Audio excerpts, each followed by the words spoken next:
ऐसा कहा जाता है कि वैसे बाबूजी की मम्मी तो एक परी थी। परी परी समझते हो? आसमान की परियां, पापा की परियां नहीं। आसमान। ऐसा ही कहानियां अपने की, आसमान की जो परियां होती है वो धरती पर घूमने के लिए आती है कई बार।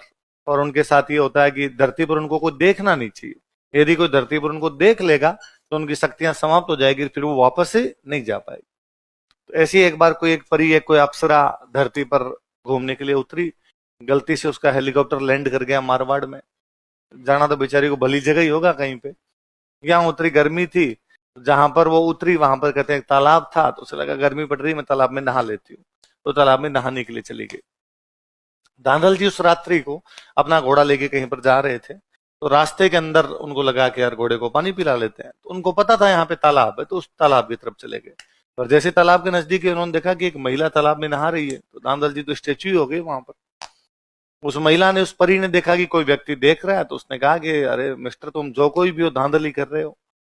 और किसी महिला को इस प्रकार नहाते हुए देखना नहीं चाहिए। और मेरे साथ तो समस्या यह है कि मैं परी हूं। अब तुमने मुझे देख लिया तो मैं वापस नहीं जा पाऊंगी मेरे। धांधल जी ने कहा, किसने कहा वापस जाना है? और धांधल जी ने लगभग घुटनों के बल बैठते हुए कहा कि विल यू मैरी मी।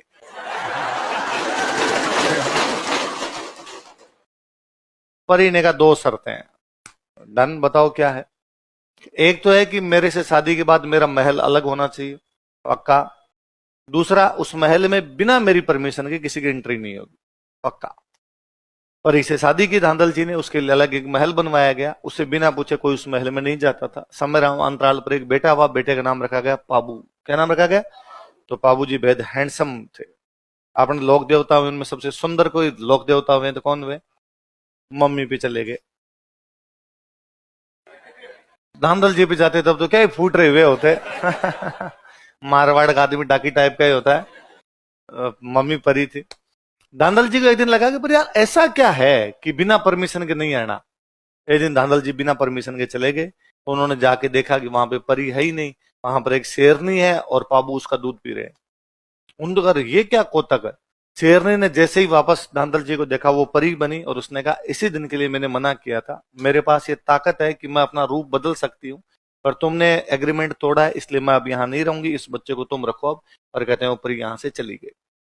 कहते हैं उसने कहा था कि एक माँ की अपने बच्चे के प्रति दो इच्छाएं होती है कि दूध पिला के थोड़ा बड़ा करे, बड़ा हो जाए तो अपने कंधों पे, अपनी पीठ पे उसको खिलाए। अब ये इच्छा तो मेरी पूरी हुई नहीं, दूसरे वाली दूध पिला के मैंने इसको बड़ा कर दिया। परी तो चली गई। फिर धांधल जी की एक और रानी है, उनका नाम था कमला दे। क्या नाम था? तो बाबू जी का पालन पोषण जो करते हैं बाद में, वो कौन करते हैं? कमला। तो हम उन्हीं को माता के रूप में जानते हैं। तो माता कौन है? कमला।